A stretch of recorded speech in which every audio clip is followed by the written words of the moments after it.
Hi everyone. As Emma said, you are all very welcome to the session today, and thanks very much for your attendance. As Emma mentioned, this session is going to be recorded. There are closed captions enabled, and you can put them on the bottom ribbon of your screen if you need them. And we will be inviting questions at the end of the session as well, so you can either put up your hand if you have a question, or you can even write it into the chat, and we can read it out too. So I'm going to hand you over to Joel now, who's going to kick off the session, and then I'll be back on to you afterwards.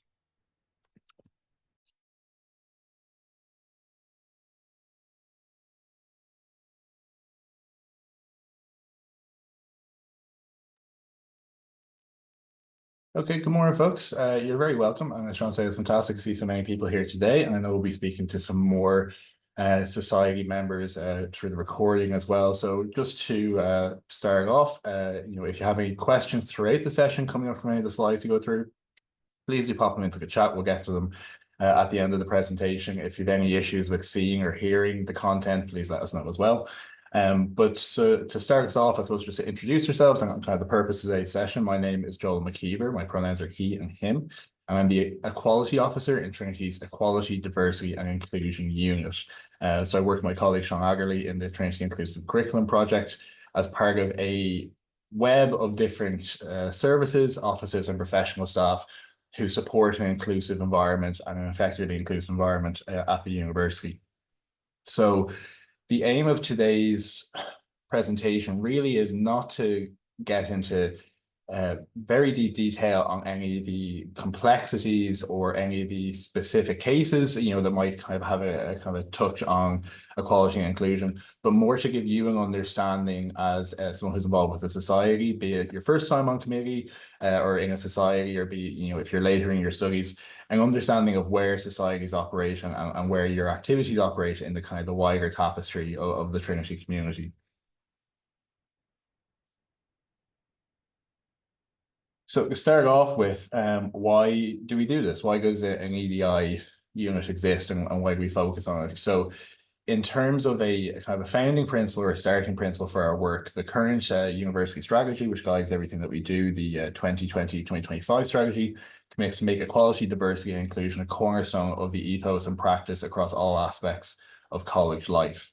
So what we mean by that is that in everything we do, from the classroom to extracurricular societies to you as an individual when you come onto campus, that part of the ethos of what a university does as a center of learning and as something that contributes positively and intends to contribute positively to society and to the body of knowledge is that it has to be a place where we are representing the fullness of our society and enabling people to thrive within that environment. So EDI is a term that, if you say it too many times, it starts to, lose meaning. You have to break it down into what the individual components are. So we have equality in terms of ensuring that whatever kind of student or participant we have on campus, that whatever their background or their experience, that they're given the tools they individually need to thrive and to succeed within their time in the college. Diversity is that we're representing the broadest and most accurate picture of wider society and of the student body and everything that we do. And inclusion is that it's not just a tick box exercise, it's very much, we are looking at everything from the biggest national picture of what Trinity can contribute to down to the day-to-day activities of how you walk into your classroom, what you do in your society events, that everything is as inclusive and as representative as possible. So in terms of where societies and students come into this, I suppose in the first instance, the important thing to highlight is that you don't need to be an expert in all of this. That the important thing for us is that you have a broad awareness that this is happening, of what the supports exist in Trinity, why they're there, how they might impact society work, how they might impact your day-to-day kind of student life, and what of that can be drawn into what you do, and also where you can direct people if necessary. So looking more specifically at what an EDI unit does and what we do within the college, we have a few main goals. We are actively working to create a fair and equitable Trinity community, so that everything we do is representing those values to the best that we can achieve. That we are leading both local and national conversations that underpin our responsibility to create that meaningfully equitable and inclusive society. So essentially, we're thinking both about the day-to-day and the very practical kind of, daily aspect of what makes you feel welcome, what makes you feel able to engage. And we're also looking at our responsibility as a university of note, as a kind of leading research institution, to impact the national conversation, to impact policy change, and also at the EU level, we would have interactions there as well. So we work at every level, from the kind of the basics right up to the long term, the 5, 10, 20-year strategy of the university. Inherent in that is the humility to say that more needs to be done. So really key to EDI work, both in terms of what we do and also how it might interact with society activity or with day-to-day life, is an acknowledgement that we want to do the best we can. We want to learn and improve. And to do that, we are constantly having to acknowledge areas where we might need to do more, where we might need to learn from our experiences, and we might need to build on other sources of knowledge. So we're not the all-seeing eye in terms of everything that can and should be done. We're constantly building on that work. So just to give you an indication of what EDI even applies to, the truth is that like a lot of these kind of complex topics, I can start with a simple definition, which might be helpful and illustrative, but will not be accurate or completely accurate or completely comprehensive. But I'll give you kind of grounding in terms of what are the big things that come up in terms of our priorities. So these are the 9 equality grounds of the Equal Status Acts, which is kind of the big pieces of legislation that inform how all public bodies and particularly universities operate in terms of their responsibilities around inclusion. You can see on there, just again, some of this information I'll show you is just to give you a kind of an introduction to it, and you can look into it further after the session. But these are the 9 key grounds of the equality, the equality grounds on the Equal Status Act. The 9 in blue, and then currently socioeconomic status is not a recognized ground, or not a formally recognized ground within the legislation, but there is an active conversation, active campaign to include that as one. So that's kind of in track. And as you can see, this kind of covers the wide spectrum of human experience and kind of, personal experience, particularly in the university context. But you can even see just from the orange text, clarifying text I have there, like even within this, these definitions, while they can be useful shorthand, they already touch on kind of a wider area of experience. So we take, for example, a kind of a relatively recent development. We've had kind of a long established ground around membership of the traveller community within Irish legislation, but only as recently as 2017, when that was traveller ethnicity was formally recognised by the Taoiseach at the time. This means that they are now also protected by the race ground within the Equal Status Act. So that's just an indication that a lot of these things are porous in terms of how they overlap, and in terms of how you might think about the experience of the people in the classroom with you, your own experience, what's visible and not visible. These are really a starting point, which is why in our EDI work, we look to take an intersectional approach to everything that we do. So this is a term you would most likely be familiar with, although you might not have recently thought about exactly how that kind of applies to, kind of day-to-day kind of non-theoretical experience. But it's very root that it's those grounds that we look at, those aspects of experience, to take as an example, as a starting point, gender or disability, racial identity, that while these will impact everyone you interact with individually in different ways, and they have very distinct and nuanced aspects to them, that they also overlap and create a third thing, essentially, a third experience. So the experience that you might have as a student with a disability and the experience you might have as a woman, to take an example, will be 2 distinct categories of things you experience, but when they interact as a disabled woman, this is an entirely third experience that you're having, and there's different factors that come along with that as well. So intersectionality, in terms of the work you do as a society and in terms of the work the university does, is a prompt to think consistently about how each individual, from their own experience and from what they're bringing to the conversation, what they're bringing to the activity, might have a very specific, very nuanced, very unique set of needs, but also things that contribute, and how that can be incorporated into what you do. So we start off thinking about how those distinct grounds start to interact, but then the reality is it's much more complicated than that. That all of these grounds have both aspects of often coexisting power, privilege, disadvantage, and advantage. That using myself as an example, the privilege that I might have in society as a man, but the disadvantage I might have as a man as part of the LGBT community. These are interacting and happening at the same time as I have the advantage of working in a university environment, and I have disadvantage from other things. So it's this kind of wheel, which is a kind of common graphic to illustrate this, is just to give a grounding for the increasingly nuanced understanding we try to have of how all these aspects inform the people we work with and the people we interact with in our day-to-day life. So just to give you an idea in terms of the bedrock of this protection, the bedrock of this these rights and this work within the universities. Again, this isn't something you need to know in forensic detail, but I think it's important that you understand why this is happening in Ireland and what kind of foundation we have around this. So in Ireland, we have obligations at various levels to ensure an equal and inclusive society. That's the ambition. That's the goal. The most fundamental is the Universities Act, which is why Trinity can exist and why it can operate as an organisation. That gives us the legal right to do so, and it's fundamental. And that has a mandate for universities to have to develop, implement, and support equality policies. So it's there right from the ground up.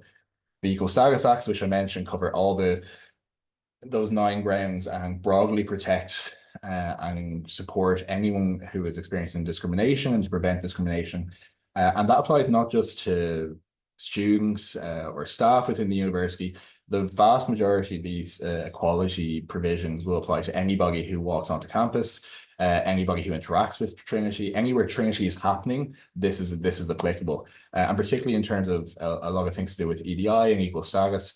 I think it's important to remember that when you're within the bubble of Trinity, or you're within the bubble of your society, you're within this distinct environment. You're still very much a person, you're still very much an individual, and all these things continue to apply, and you have kind of rights and supports around that.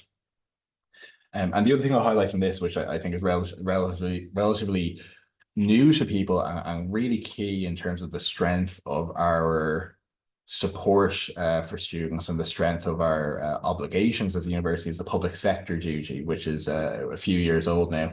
It gives quite a strong obligation on universities to eliminate discrimination, protect the human rights of staff and service users in the university, and also to comply and engage with relevant EU legislation around that. So it is both the right thing to do and the good thing to do, and it's part of who we are as an institution. We're also legally required to do so, and we are funded on the basis of doing that as well. So I think it's relevant to see that hand in hand, that it's not just a nice to have, and EDI isn't something that just happens in our lovely office here in the Arts building. It's something that is core and fundamental to our purpose as an institution. So to highlight some of those goals from our work just very quickly, and go highlight 1 or 2, that within that strategy we commit to having a diverse and inclusive student community that will act as one Trinity community. So the idea there is that no matter what campus you're on, or what your day-to-day life, your course life is like as a student, that you're part of that inclusive community, and that EDI is a cornerstone of everything that we do. And to take some specifics around what we're looking to achieve. So within the strategy, the initial aim was that 30% of our students would come from outside of Ireland, up from our previous baseline of 24%. And the 25% of our undergraduate population would come through access routes, such as through the Trinity Access Programme or the Here and There schemes. And as it stands in 2024, we've actually exceeded those initial targets that we had for the strategy. So we're continuing to build on that. And broadly, we're looking at how a culture and a kind of an active and enthusiastic engagement for an inclusive environment can permeate every aspect of our operations within the universities. My colleague Seán is going to talk a little bit about that from the curriculum perspective as well, and your kind of day-to-day class life. And so within Trinity, we kind of drill down from that kind of national obligation and from that fundamental obligation into our active policies. These are both policies and statements of strategy and what we look to achieve. And they're also practical documents that say who has to do what and when, and what happens when that doesn't happen. So we have our kind of our fundamental equality policy, and all these are kind of in plain language on our website. You can read through them. They apply to you as much as anyone else. There's our equality policy, which underpins kind of the broad, equality grounds within the university. There's, as you may be familiar with, there's a dignity, respect policy and a sexual misconduct policy. Policy on student pairs, parents, student carers, and students experiencing pregnancy, our gender identity and gender expression policy, and a range of different disability-related and accessible information policies as well. So Trinity is replete with policies, but these are the ones that I think it's important for you to be aware of as a student and also working with societies, because when one of these policies comes into, I suppose, relevance for you, and if that happens, there's very clear steps within that and within the information for what path you can take and how you can help someone kind of signpost into that path as well. And just to speak broadly about kind of the kind of more positive and the additive aspects of what we do. So EDI, as we said, is kind of an aspect of cross student co-curriculars and extracurriculars. As you may be aware, there's inclusion officers within all the Trinity Sports Societies. There's a range of very proactive EDI related part-time officers and full-time officers within the SU. And then within societies themselves, which is obviously kind of one of our kind of key engagements, there's about 30 societies that we would classify as having some EDI aspect or some inclusive aspect or within their core aims. So you're thinking of your kind of cultural societies or your ones that deal with specific minority communities or marginalized communities. But then within any activity that you do as a society, you'll also want to think about how can we ensure that our membership is as diverse as it can be, and how are we making that a positive experience for them. One of the ways that we support you with that is that we work closely with the CSE, who are very key partners of ours, in terms of supporting the development of policy around that, in terms of making them aware of resources within the university that they can tie you into, and making certain you have the information for that as well. And also thinking about when you do have specific activities which might tie into these grounds or tie into these communities, how we can support that and promote that and amplify that within the university. So some of the things we recommend, and we'll have information on this afterwards as well, is we have an EDI calendar, which covers all of the, I suppose, key observance dates throughout the year from an EDI perspective. But we also encourage societies, any event or activity you think might be relevant to that, to send that in to us. We have a form to submit that, and that'll be included in a calendar that can be added to Gmail or Outlook, so people can keep track of those events. And increasingly throughout the academic year, we're going to look at having more active conversations with societies who want to come to the table and discuss about how they can include these kind of perspectives more fully in their societies, or what experiences you've had so far. So I suppose keep your eye out for that as well. And that's kind of really the main things I want to highlight. That beyond that, we're also looking at having a clearer understanding for students and kind of a comprehensive understanding of what exists within the university that can complement the work you're doing, allow you to do the work more effectively, and also support you as an individual. So what I want to just finish on in terms of my kind of initial information before I hand over to Seán is just to give you a quick idea of the kind of questions that come to us and where we might direct people from there and who we might coordinate with. Because I know if you're kind of going through your day-to-day life as a student, you have a vague awareness maybe that these things exist, but you don't think of it practically until they come up. So we would have all sorts of either issues or concerns, sometimes complaints or just broad queries come to us. And we think about where is the most informal or formal, most effective informal or formal resolution to the question we've been asked. That could be your undergraduate tutor or your supervisor if you're a research student. There can be local resolution in terms of working with the CSC or the committee of your society. Depending on the seriousness of the issue, we might recommend the Dignity, Respect and Consent Service, partners like the Health Service, the SU, Trinity Counselling Service. And then as we, I suppose, increasing seriousness and we kind of think about, if there's a genuine issue that needs to be formally resolved, that can go to the college solicitor, that can go to outside agencies in terms of your wider rights and supports as a person in Ireland, in terms such as the guards or various ombudsmen to which Trinity is accountable as well. So again, not something that you need to memorize, but just to know that almost always if you have a question on or a feeling of how can we do this better, or something has happened, how can we fix it, that there is an answer that Trinity can direct you to, and that we really want you to engage with that. So that's all from me in terms of kind of an initial overview of kind of the EDI landscape. at Trinity. But I'm going to hand you over to Seán now, who's going to take you through the specifics from the Trinity Inclusive Curriculum Project and how you might think about that in terms of your society work.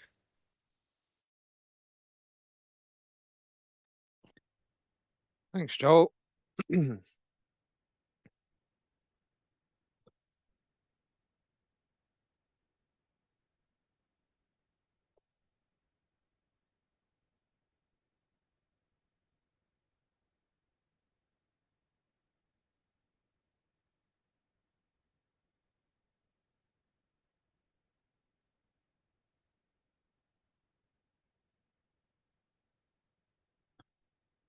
Okay, so as you know, my name is Seán Adderley. I am the Acting Project Manager from the Trinity Inclusive Curriculum Project. My pronouns are he, him.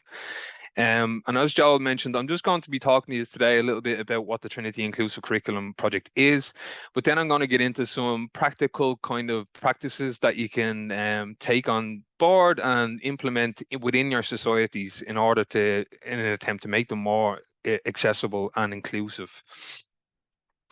So Trinity Inc. or the Trinity Inclusive Curriculum Project, we were established in October 2020 with the mandate of embedding the principles of diversity, equality and inclusion across all the curricula in Trinity. And we're based in the EDI office, and as Joel mentioned, we fit the wider EDI agenda in Trinity. Initially, in the early days of the project, there would have been over 50 consultations with staff and students across the college to define what an inclusive curriculum means in Trinity. And it's one in which all students, regardless of personal circumstances or learning backgrounds, abilities or strategies, have equitable opportunity to engage fully in their studies and achieve their learning goals. So we have a small team of 3. We have an academic director, Dr. Derna Garcia, from the School of Social Work and Social Policy. I myself am the acting project manager, and I oversee the day-to-day operational and strategic elements of the project.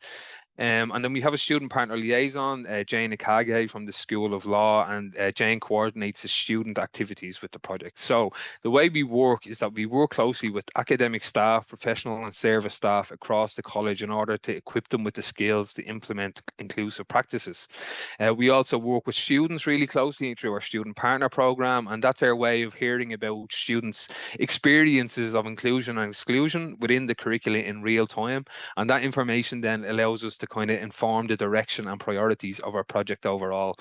And then we also, Dr. Aderna Garcia then oversees the kind of institutional piece and the, policy pieces of inclusion. I'm just going to leave that kind of there. And if anybody would like to hear anything more in depth about how the project works or how you could possibly get involved, my contact details will be at the end of the presentation. So for the rest of the time I'm going to be speaking to you, I'm going to be talking about the kind of core framework that informs how we work and the one that we encourage and promote to staff to implement in their practices. And I'm going to be talking about how this can translate into what you do in societies. Now, this is not by any means a prescriptive kind of list of things to do. These are just practical steps you can take and implement. Only you can do these one at a time. You don't have to kind of overhaul everything that you do immediately. These can be improved upon incrementally. But I just want to give you an insight into how these things work. And then again, if anyone would like to follow up afterwards and learn more about these, they just reach out. So as Joel mentioned, we have an ever increasing student community that's really dynamic and diverse. And we've students from over 130 countries in the world, from all walks of life, in terms of coming from access routes. There's just a whole load of students that come through Trinity that are from a whole diverse range of backgrounds that have different needs, different preferences. And one way of accommodating those needs and preferences is by implementing the practices that fall under universal design for learning. So I'm briefly going to introduce you to the 3 principles of UDL. And then I'm going to focus in on one of these principles and how you can take practical steps from that to make your societies more inclusive and accessible. So just briefly, UDL, it supports an inclusive and supportive environment that empowers students to thrive academically and personally. And this like I said, can be translated outside of the classroom into student services and, of course, into student societies. So universal design supports you to understand diversity by being aware what you do notice, what you can see, considering the different realities and impacts on college life and the different kind of circumstances that students may face in their day-to-day life.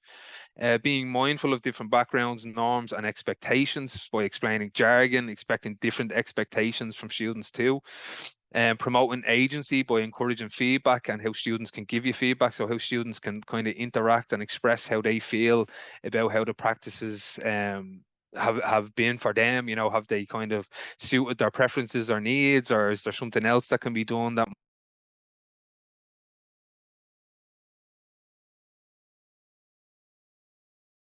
sorry there, I muted myself.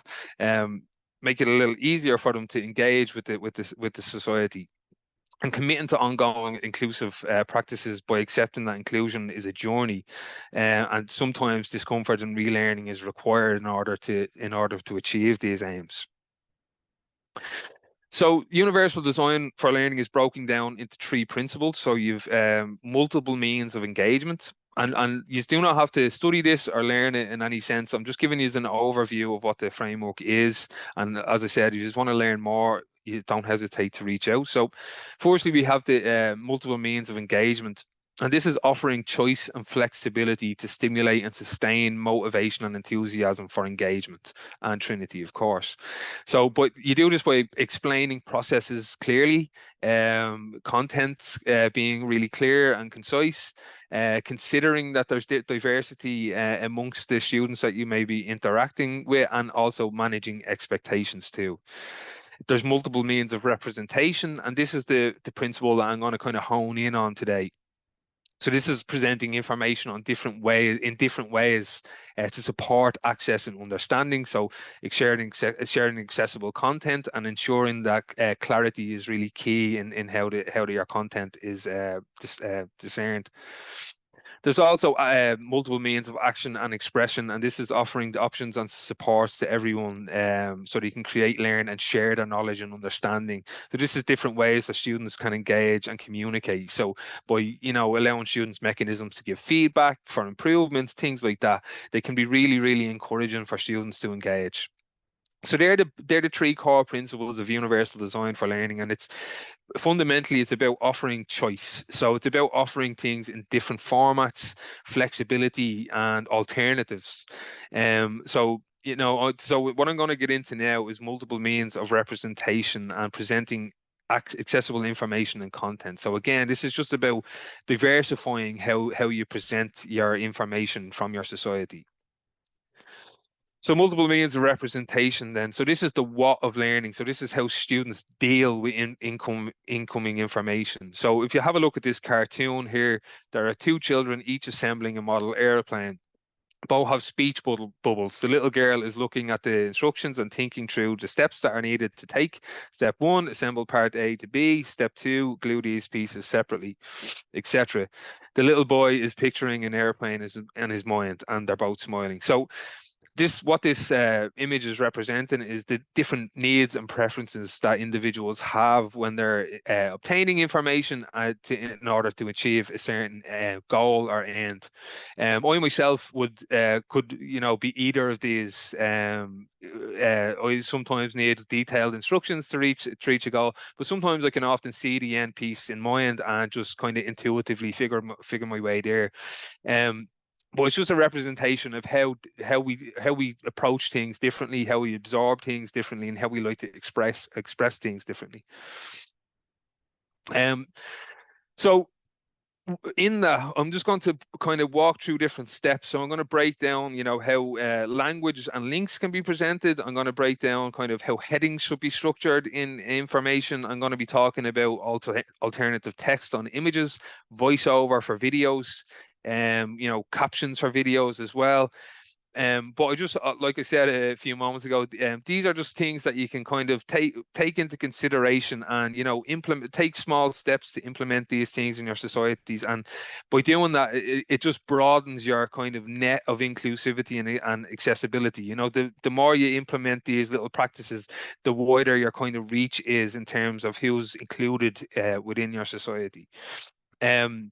So, for instance, for accessible and inclusive language and links, so the most accessible and inclusive language style to use in like online content or through emails or on social media, etc., is language that is simple, clear, and concise.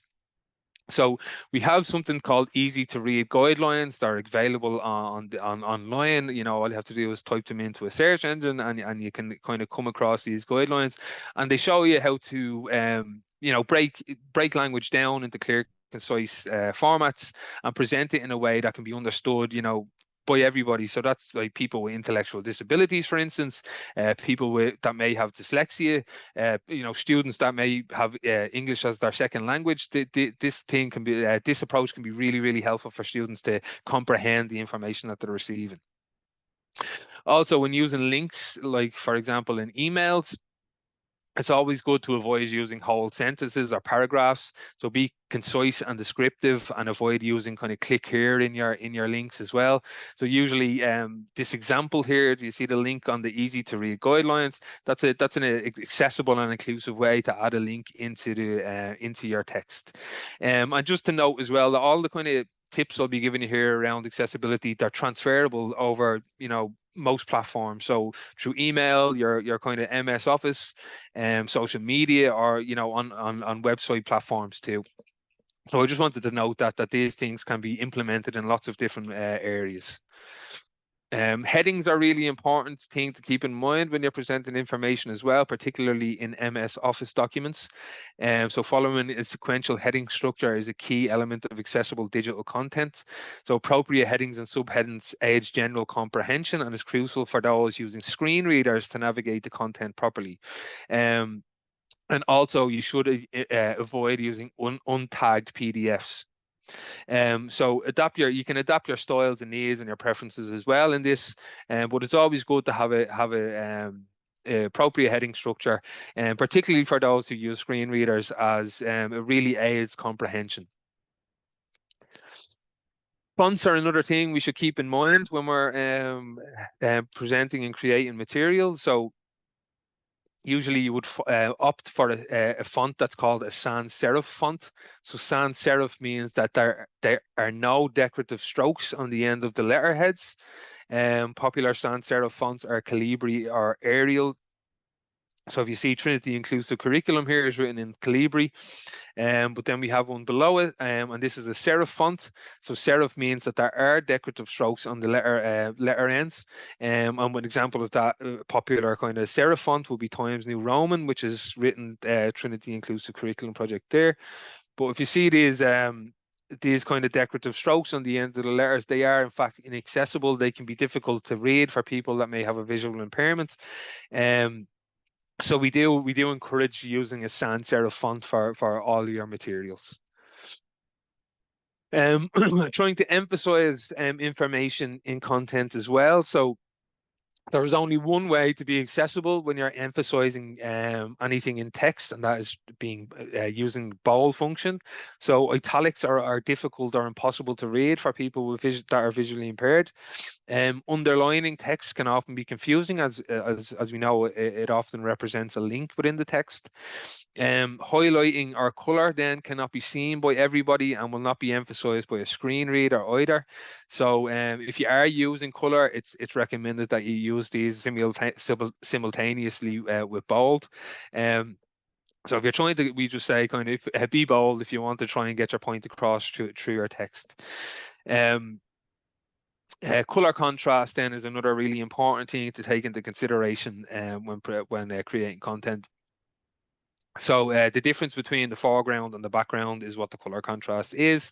So for vision impaired people and those with color blindness, issues differentiating between green and red, green and brown, blue and purple, and so on can be difficult. There are resources online that can support you in figuring these kind of color contrast out. Again, it's just you just have to type it into a search engine and you'll be able to find one that will be suitable. Muted myself again. Yeah, so if you just see these examples at the bottom of the screen here, you can see Trinity Inclusive Curriculum Project kind of on a written in grey text on a navy background, and you can see that the color contrast is really low and it's difficult to read. But then one below that, then it's Trinity Inclusive Curriculum Project on in white text on a navy background, and it's much more perceptible. And then if you also kind of pay really close attention to these slides, you can notice that the background isn't white; it's really soft blue, and the text then is a kind of really dark blue, and this gives a soft contrast then, and this can be really important for people that have certain kind of visual impairments. Sometimes white background and black text can cause a glare for people, cause headaches. So it's good to be mindful of those things as well. Alternative text. So this is providing alternative text on images that you may include in your content. This is really important for social media, for for websites, or even for slides, or even as well in documents and stuff, or in emails as well. This is all applicable across the board there. So alternative text is descriptive text about the image or GIF, which is posted on social media, on a website, or in a document. It's helpful for people who use screen readers, but it's also helpful to contextualize an image and when an image doesn't load on someone's device. So some of you may have seen a broken image on your device on a little X and image not loaded, but if there's alt text, the alt text would actually appear there instead.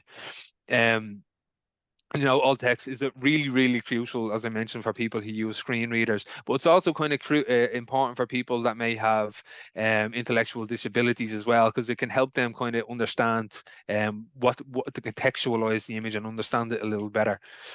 So tips around doing alternative text is kind of keep it simple. So you say what you see, just focus on the details that are important. You don't have to kind of talk about every single detail in the image. What's the image trying to communicate? What are the things you yourself are taking away from the image, and are the important elements of it? They're the kind of things that you need to focus on when you're doing alt texts. There are instructional images as well sometimes that we use, and this can maybe describing a process. So click here and then click there, in order to kind of reach a certain platform on an online on an online platform if needs be. Sometimes we create images that can kind of guide people towards understanding those, but you need to kind of describe the process that's being communicated within those images through alt text. And then is another thing just that I haven't noted here is that alt text for text heavy images. So sometimes we may be putting a promotion for an event online, and it might have a lot of text involved. And my advice would be just to focus on the text on the image, because that's all that's really being communicated. The rest of the elements are usually decorative. So just keep that in mind. If you have an image with lots of text on it and you're doing alt text, just copy and paste the text into the alt text box. It's always the best way to approach it. And alt text is not for adding copyright to the image or the photographer's name or hyperlinks or anything like that. And auto-generated alt text as well is available on some platforms, but I'd always encourage you to review it and edit it, because sometimes it can be quite inaccurate. Captions then for videos are really important. If your society are producing any videos for students to kind of figure out what's going on or hear about what's going on in the societies, captions should be necessary on these videos, because they're necessary for those who are hard of hearing or deaf. Captions are also really useful for watching videos with the sound toned down, as we know. So if you're in the library or something like that, you can watch a video and understand what's happening in it. For people with English as their second language as well, captions can be really useful to aid understanding. Most YouTube videos kind of have automated closed captions. They're not perfect, but it's better than nothing. So that's what we ourselves would use. We'd use YouTube. We'd upload our videos to YouTube usually, and we kind of use the closed caption function on that. But there's lots of different ways as well that you can use closed captioning, or different kind of software you can get as well. This is just the final tip then before I finish up. So videos also sometimes require a voiceover. So voiceovers, of course, are important for people who are blind or visually impaired to understand what's happening in your video. So for text-heavy or animated videos as well, voiceovers are really kind of beneficial for those who English as an additional language, dyslexia, and other learning difficulties. So ideally, voiceovers should not only describe any words on the screen, but also physical action, facial expressions, and sound effects if they are necessary to communicate the information within the video. But the main takeaway there is just to avoid videos which solely rely on sight. You know, always try to provide some sort of alternative way of understanding the information that's being presented in the video. So that's just a quick rundown of how you can implement multiple means of representation within your society. And I know this is a lot to take in, and as I said, you don't have to memorize all this stuff now.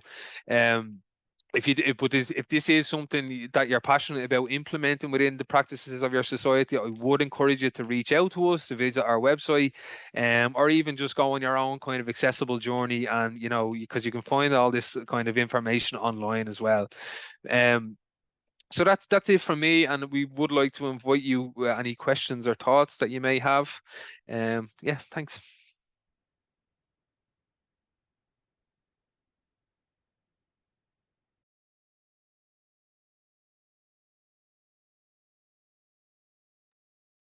If anyone doesn't want to unmute themselves to ask a question, just pop it in the chat and we'll have a look at that as well.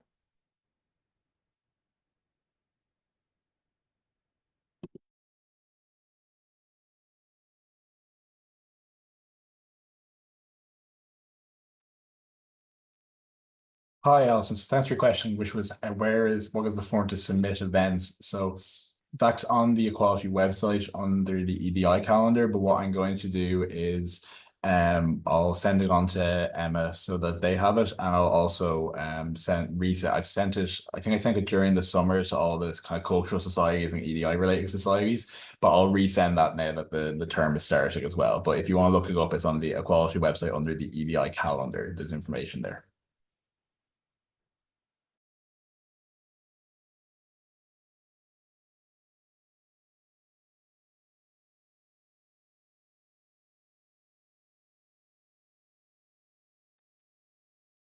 Okay, well, unless there's any other questions, then of course you can reach out to the CSE or to Seán and Joel if you have questions afterwards, or it could be a lot to process. So in a week's time when you're actually running, you know, planning your events, you might actually have some questions. So, you know, take the time to kind of reach out to us then to you know,